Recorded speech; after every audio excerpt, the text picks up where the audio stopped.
close look at our water drop. We see a circle first. Then we see a shine area, this white spot. This is a shine area, which is the lightest.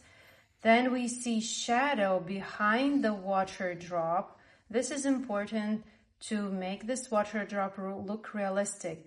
Shadow behind, shadow inside the circle, and shine area. Let's paint. Now let's do with watercolors same as we did with graphite. Starting with applying watercolors as it would be our base. It could be a flower petal, leaf, something that we need to put water drop on. Plain layer with round synthetic brush. And while the surface is still moist, I washed my brush, cleaned in paper towel from moisture, and lift area where I will put a water drop. Clean my brush, lift again. This is a very important technique for watercolors when you need to lift watercolors from paper surface while the area is still a little bit moist. There are no water puddles, it is not floating with moisture, it's only slightly moist. And now I need to wait this area to dry completely. Time has passed and area is dry completely. It's 1000% dry. Now taking a finer tip brush, same watercolors. I'm painting with one pigment. No need to be over worried about color that you have right now. We're just practicing. I'm loading my brush with little amount of watercolors, and only with the tip of the brush I'm circling around the area where the water drop is going to be. As you can see, not super dark, not super thick or intense, very lightly. I'm also marking area where the shiny part is going to be inside the water drop. Now applying shadow behind the water drop. This is called cast shadow area, when something is casting shadow on the surface where it is placed. In this case, it is just a square. In other cases, it can be a flower petal, a leaf. Water drop is casting shadow on the surface. This shadow is helping us to give volume to this water drop. That's when we later look and we see, oh, it seems like this water drop is standing on something.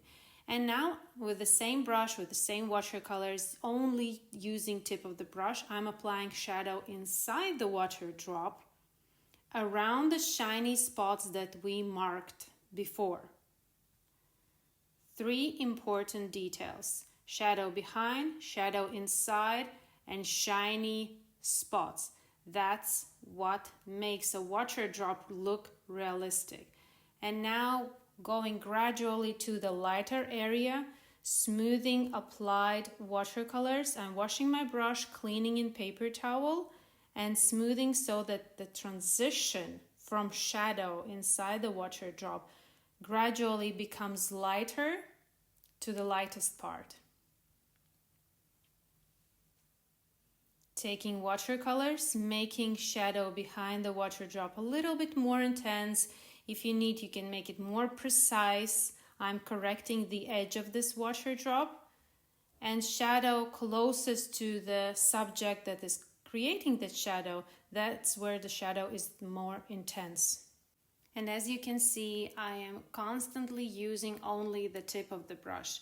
I never put flat, entirely brush on the surface of the paper. I use only tip. That's where my control of the brush is the most. Let's do another water drop, but now we will not be applying surface on which water drop is standing, just on a white paper. Technique is the same. I circled water drop with the tip of the brush. I marked shiny area inside the water drop, applying shadow behind the water drop. That is important still, even on a white background, to create shadow. That's what will help this water drop look three-dimensional, will have volume. Now with clean and dry brush, I'm smoothing shadow edge, so they're more gradual transition from shadow to lighter, and applying shadow inside the water drop, avoiding shiny area, carefully with the tip of the brush painting around that shiny spot, going approximately till the middle of the water drop, cleaning and drying my brush, and now smoothing inside the water drop that shadow area so it gradually becomes lighter. Loading my brush again, making shadow behind water drop a little bit more intense and also a little bit more precise. Also inside the water drop, I can add a little bit more intensity to the shadow. Now my first water drop is dry completely. I can add a little bit more. You can go back when your water drops are dry completely, and you can go back and enhance them a little bit more, give more contrast. I will link another video where we did different water drops in different forms. Here without background, with background, on a wet surface, on dry surface, and even this on a leaf. So practice and you can master water drops in a very short time.